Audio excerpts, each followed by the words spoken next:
तव्हांखे अपडेट कंदा हलूं। ब्रेकिंग न्यूज़ आहे। मीरपुर माथिलो मां एसएसपी घोटकी तनवीर हुसैन तुनियो पारां कच्चे में ॾोहारियुनि ख़िलाफ़ ऑपरेशन लाइ प्लान मुकमल कयो वियो आहे। ऑपरेशन प्लान ज़िले जे समूरनि एसएचओज़ ऐं पुलिस एहलकारनि खे इम्तिहान में विझी छॾियो आहे। बदिली लाइ सिफ़ारिश कराइण खां रोके छॾियो। सिफ़ारिश कराए ज़िले बदर कयो वेंदो। एसएसपी तनवीर हुसैन तुनियो अहिड़ी वार्निंग ॾिनी आहे। माज़ी में ऑपरेशन क़बाइली जहिड़नि जे ॾोहारियुनि ऐं पुलिस गठजोड़ सां कया विया। एसएसपी घोटकी अहिड़ो इंकशाफ पिणु कयो आहे। ब्रेकिंग न्यूज़ तव्हां सां शेयर कयूं पिया। एसएसपी घोटकी तनवीर हुसैन तुनियो कच्चे में ॾोहारियुनि ख़िलाफ़ ऑपरेशन जे लाइ प्लान जोड़े वरितो आहे।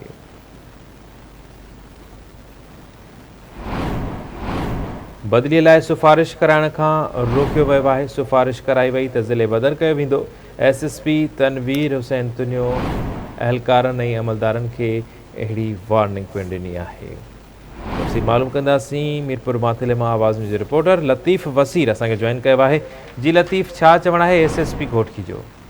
जी लिदा बिल्कुल एसएसपी घोटकी तनवीर हुसैन तुनियो पारां कच्चे में ॾोहारियुनि खिलाफ़ जो ऑपरेशन जो प्लान मुकमल किया वियो आहे। ख़ास तौर ते पुलिस ऑफिसर पुलिस एहलकार जेके सियासी सिफारिश ते मुक़ररियूं बदिलियूं कराईंदा हुआ उन हवाले सां लेटर जारी करे उन सभिनि खे हुकुम अहकामात जारी कया आहिनि। जंहिं बि सियासी सिफारिश ते बदिली कराए कंहिं बि फ़ोन कराए त उनखे उन खिलाफ़ उनखे ज़िले बदर कयो वेंदो। पर ॿिए पासे उन इहो अहम इंकशाफ कयो आहे।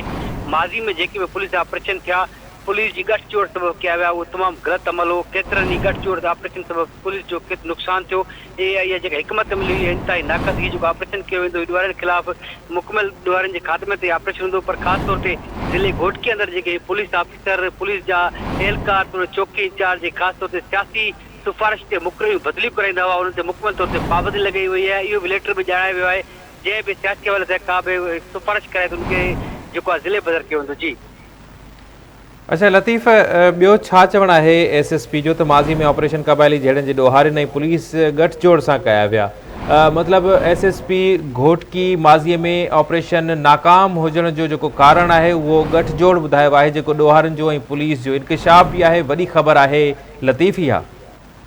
जी लिदा बिल्कुल ही एसएसपी घोटकी तनवीर तुनियो पारां जेको इंकशाफ किया है जेके माज़ी में जेके भी ऑपरेशन थिया करोड़ रुपया खर्च थिया ऑपरेशन की मद में जंहिंमें नुक़सानु सिर्फ़ु पुलिस एहलकारनि जो थींदो रहियो ॾोहारियुनि ख़िलाफ़ जेको ऑपरेशन थींदा रहिया। पर उनमें उन इंकशाफ कयो त पुलिस एहलकारनि जी पुलिस ऑफिसरनि जी इहा नाक़स हिकमत अमली हुई। पर हिन वक़्तु जेको असां ऑपरेशन कयूं पिया कंहिं बि असां क़बीले तकरार जे कंहिं बि माण्हू खे शामिल कोन कंदासीं। हालांकि यादि रहे तव्हांखे अॻु में जेके ऑपरेशन थींदा रहिया उनमें जेका निजी फोर्सूं जोड़ी वयूं उन सिमायत जेके ऑपरेशन कया विया पर उनमें तमामु घणो नुक़सानु पुलिस ऑफिसरनि पुलिस एहलकारनि जो थियो। हीउ हिकिड़ो अहम इंकशाफ थियो आहे तनवीर हुसैन तुनियो पारां जे घोटकी ज़िले में हिन दफ़े जेको ऑपरेशन थिए पियो उनमें इहो चयो आहे जेके क़बीले तकरार में ख़ासि तौर ते क़बीले तकरार जा जेके माण्हू ॾोहारी आहिनि उनमें असां ख़ासि तौर ते उन माण्हुनि खे शामिल न कयो वेंदो। हीउ असां ऑपरेशन कंदासीं जेको हिकिड़ो साफ़ शफ़ाफ़ ऑपरेशन हूंदो। पर ख़ासि तौर ते जेके माज़ी में जेके ऑपरेशन थिया घोटकी सखर खैरपुर मुख़्तलिफ़ ज़िलनि में उहे जे क़बीले तकरार में उनमें हथी जेका हुई पुलिस एहलकारनि जी हुई पुलिस ऑफिसरनि जी हथी समेत हीअ ऑपरेशन थिया जंहिंमें वधि में वधि नुक़सानु क़बीलाई माण्हुनि जो थियो। उन्हनि जा माण्हू क़तल थिया। पर उन सां गॾोगॾु पुलिस एहलकार बि जेके नी उहे शहीद थिया। पर उन समेत ॾोहारियुनि ख़िलाफ़ का बि हिकमत अमली जेका पुलिस जी हुई उहा नाकाम हुई। जी अच्छा लतीफ़, छा था सम्झो त एसएसपी घोटकी तनवीर हुसैन तुनियो इहो बयानु ॾेई ठीकु आहे इहो भले हुन मूजिबि या जेका हक़ीक़त आहे उन में बि इहो हिकु सच आहे त माज़ी में ऑपरेशन नाकाम थिया आहिनि पुलिस एहलकार शहीद थिया आहिनि करोड़ रुपया जेका लागत हुई उहा बि उते ख़र्च थी आहे पर का रिज़ल्ट न मिली आहे को नतीजो न मिलियो आहे। पर छा था सम्झो त हीउ जेको एसएसपी घोटकी बयानु ॾिनो आहे त हुन पंहिंजे इन चैलेंज खे वॾो न करे छॾियो आहे जे हुनजे लाइ इहो हिकु वॾो चैलेंज न हूंदो त हू माज़ीअ जे भेट में जेके ऑपरेशन थिया ऐं हाणे जेका प्लान जोड़ियो वियो आहे उन में को मुख़्तलिफ़ का शइ नज़र ईंदी को मुख़्तलिफ़ अमल नज़र ईंदो ऐं इन सां गॾोगॾु इहो बि ॿुधाइजो त ऑपरेशन कॾहिं खां शुरू कयो वेंदो इन जे हवाले सां छा चवणु आहे एसएसपी जो? जी लिदा हीउ जेको ऑपरेशन आहे आईजी सिंध जे हुकुम खां पोइ एसएसपी घोटकी पारां ऑपरेशन जी जेका ऑपरेशन जे हवाले सां जेको हुन हिकमत अमली तयारु कई आहे प्लान तयारु कयो आहे। पर अञा सुठो डेट न मिली सघी कॾहिं ऑपरेशन थींदो। पर हुन इहा दावा कई आहे त कच्चे में जेको ऑपरेशन हूंदो साफ़ शफ़ाफ़ ऑपरेशन हूंदो जेके ख़ासि तौर ते घोटकी ज़िले में जेके मुख़्तलिफ़ शहर तिलरा दोंदू ॿिया जेके तकरार हलनि था पिया उनमें केतिरा ई बिरादरियुनि जा जेके माण्हू रुपोश बि आहिनि ॾोहारी बि आहिनि उनजो इन तकरार में असां कंहिं बि माण्हू खे शामिल कोन कयो। साफ़ शफ़ाफ़ हिकिड़ो असांजो हिकिड़ो ऑपरेशन हूंदो।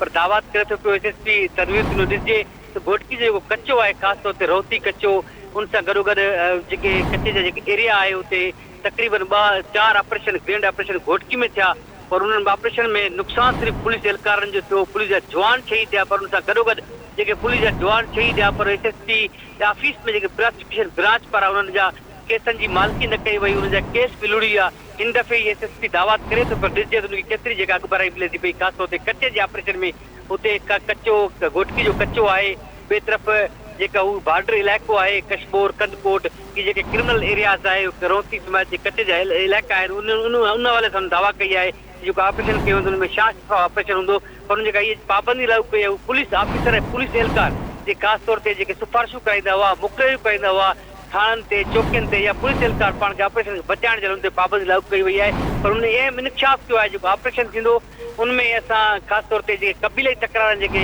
माण्हू आहिनि उनखे इस्तेमालु न कयो वेंदो जी ठीक है, वरी महिरबानी लतीफ़। उम्मीद कयूं था त एसएसपी घोटकी पंहिंजी दावा ते पूरो लहे ऐं के ख़ातिर ख़्वाह नतीजा ॾेई सघे ऐं घोटकी ज़िले में अमन अमान बि क़ाइमु कराए सघे।